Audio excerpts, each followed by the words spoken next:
Olá, pessoal, tudo bem? Meu nome é Soraya Pereira.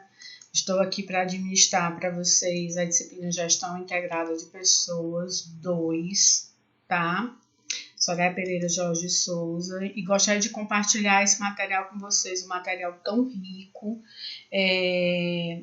que dá prosseguimento à disciplina Gestão Integrada de Pessoas 1, né? Ou então somente Gestão Integrada de Pessoas.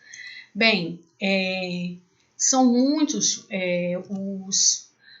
as explicações que contemplam essa disciplina, certo?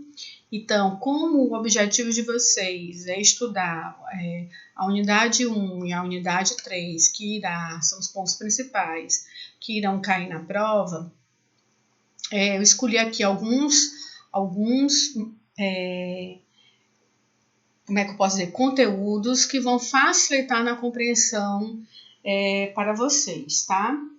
É importante a gente entender que na disciplina de Gestão Integrada de Pessoas 2, ele ainda faz um acervo, uma contextualização histórica do surgimento do recursos humanos, né? As suas eras, era da industrialização, era da informação, mas a gente tem que se beneficiar dessa disciplina, trazendo para a nossa era atual, né? Tentando entender quais são as atuações da gestão integrada de pessoas, porque todos nós, de alguma forma, nós temos uma responsabilidade e uma ação de gerir pessoas, né? Por mais que você não tenha esse cargo de gestor de pessoas, você acaba gerindo pessoas. Então, aqui nesse slide, ele começa informando como é que você deve orientar as pessoas, né?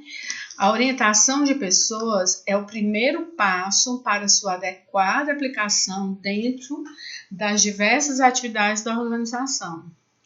Trata-se de posicionar as pessoas em suas atividades na organização e esclarecer o seu papel, objetivos. Então, é muito importante a gente entender que muitos funcionários, às vezes, não entendem qual o seu papel dentro das organizações, qual a sua importância, qual o seu sentido, qual a sua significância. E você, enquanto profissional gestor, você precisa posicionar essas pessoas esclarecer onde eles se encontram, né, na organização. Ele começa falando isso de uma forma muito, muito interessante, né? Então, habilidade das pessoas para mudar e inovar rapidamente. É importante esclarecer, orientar os funcionários nesse sentido. Melhoria da qualidade que eles estão sendo orientados. Orientar é guiar o caminho do funcionário. Isso vale tanto para os funcionários novos como os antigos. Porque por mais que seja um funcionário antigo que tem uma percepção do funcionamento da organização, ele precisa ter uma percepção de olhares de outros profissionais da organização. Então, o que é orientação de pessoas? É posicionar, esclarecer seus papéis e objetivos. É dizer onde ele está indo, esclarecer a missão e a visão, né? Explicar a cultura organizacional, que são as crenças que aquela organização tem, as ideias, os costumes, as regras, as técnicas, a mentalidade da organização, né? Então, a cultura ela é aprendida, ela pode ser forte, ela pode ser fraca, e ela é formada por aspectos formais e por aspectos informais. Por exemplo, os informais, eles acontecem de uma forma natural, através da influência, através do poder, através da percepção, através dos sentimentos, dos valores, invisíveis, né? Aspectos que são muitas vezes invisíveis, aspectos sociais, psicológicos. E existem, deixa eu aumentar aqui um pouquinho o slide para facilitar a leitura, 3 níveis de cultura organizacional, né? Que são as crenças, Aí mais acima nós temos os valores e mais acima a estrutura e processo de organização. Que esses 3 níveis, eles se entrelaçam e formam a cultura organizacional. Deixa eu passar um pouquinho adiante. O que a gente percebe aqui nessa ilustração? Que a cultura, o pensamento das pessoas, ele fica muito mais submerso do que visível. Então, 10% do que acontece na organização a gente consegue visualizar, mas 90% é como esse iceberg. Ele fica realmente invisível, porque ele fica abaixo, né, da linha da água. É esse pensamento que se cria. Então, o iceberg da cultura organizacional é nesse sentido. Quais são os elementos principais da nossa cultura? É o cotidiano, as normas e as regras, os valores dominantes. Deixa eu passar aqui um pouquinho. Existem vários tipos de culturas, conservadoras, adaptativas. Existe também a possibilidade de se mudar a cultura diante de uma situação dramática, modificações da liderança, organização pequena e jovem, cultura fraca.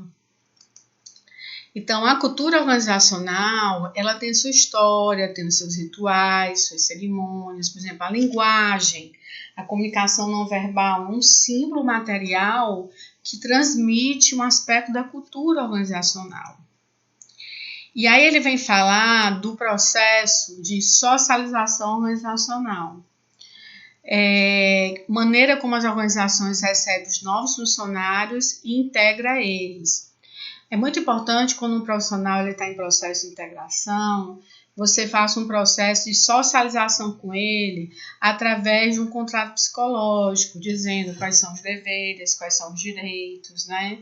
Mostrando os dois lados, né, das pessoas da organização, onde o profissional que vai gerir pessoas, ele vai ter que trabalhar esse equilíbrio dessas relações. Ele vem falar também que a socialização dos funcionários, ele pode ser diversa, né? Pode ser de forma formal, informal, pode ser individual, coletiva, uniforme, pode ser randômica, por eliminação. Então, existem várias formas de você socializar dentro da empresa, né? Quais são os principais itens de um programa de socialização? Você tem que socializar falando, como já foi dito, das regras, dos procedimentos, dos serviços, apontando também os serviços que são oferecidos, como é a forma de se relacionar com as pessoas, quais são os deveres desse novo participante, mostrando um manual. Eu utilizava muito o manual de integração com os funcionários, explicando, né, pedindo inclusive às vezes para ele assinar esse manual, regras básicas, como por exemplo, como entregar um atestado médico, né, qual período, porque às vezes ele dizia simplesmente que não tinha conhecimento daquelas informações, né? Ele vem falar também do empowerment. Que é o empowerment? É o empoderamento, é dar poder e autonomia aos funcionários para aproveitar ao máximo o seu talento coletivo. Existem alguns princípios para fazer o empowerment das pessoas, tá? Existem alguns princípios, como dar poder aos funcionários para aproveitar ao máximo o talento coletivo, né? E ele vem falar, inclusive, quais são as bases do empowerment, que é o poder, a motivação, o desenvolvimento e a liderança, ok? Esse material, ele se encerra por aqui, mas temos também um material da segunda parte, que eu gostaria de contemplar alguns tópicos importantes, porque assim, tem muito assunto da gestão integrada de pessoas, né? Ele vem falando do desenvolvimento de pessoas nas organizações, né? Ele vem falando que as organizações, elas são vivas, as organizações, elas têm que ser criativas, inovadoras. existem formas para você inovar, para você criar ideias. Ele faz argumentação também importante, que eu acho, quais são as sugestões para incentivar a criatividade organizacional, oferecendo reconhecimento, definindo objetivos claros e liberdade para alcançá-los, permitir maior interação, tolere os erros, encoraje novas ideias, desenvolva a aceitação da mudança. E ele vem falar também, deixa eu ver o que mais, que organizações que aprendem são aquelas que desenvolvem uma capacidade contínua de se adaptar e mudar, que é muito importante, isso não só para as organizações, mas também para os funcionários. Aí ele fala de como isso pode acontecer. E relata também um processo de mudança, né? Que uma mudança ela só acontece dentro de uma esfera organizacional quando se há mudança na percepção de um determinado assunto, né? Porque aí você cria um sentimento de necessidade que precisa mudar. Criar boas relações com as pessoas envolvidas, né? A mudança, ela é muito benéfica, porque proporciona construção, experimentação, aprendizagem, exercício. E o que a gente percebe muito dentro das organizações é o inverso, é o recongelamento, né? E isso, às vezes, o que é a etapa final, que são novas ideias e práticas que são incorporadas definitivamente ao comportamento. Deixa eu ver o que mais eu posso passar aqui para vocês, para não ficar repetitivo. Ele mostra aqui alguns desenvolvimentos de pessoas, desenvolvimento de carreiras, como orientar funcionários, que foi aquele momento anterior, né, que eu expliquei para vocês. E para finalizar, eu gostaria de mostrar esse primeiro slide aqui para vocês terem uma ideia de como gestão integrada de pessoas perpassa por tantos âmbitos, né? Que a gestão de pessoas, ela trabalha num ambiente dinâmico, competitivo, como já dito, orgânico, vivo. Ele vai mostrar que a era da industrialização clássica, neoclássica, a era da informação que a gente estudou em gestão integrada de pessoas 1, tá? Vou pular um pouquinho. Vem falar também os novos desafios, os novos papéis da gestão de pessoas, que hoje é um profissional que tem que trabalhar de uma forma estratégica, com parceria, pensando a longo prazo, sendo consultivo, foco no negócio, foco externo, né? Deixa eu ver, as novas necessidades que surgem também na área de RH, uma visão do homem, do trabalho da empresa, trabalhar com estruturas horizontalizadas, né?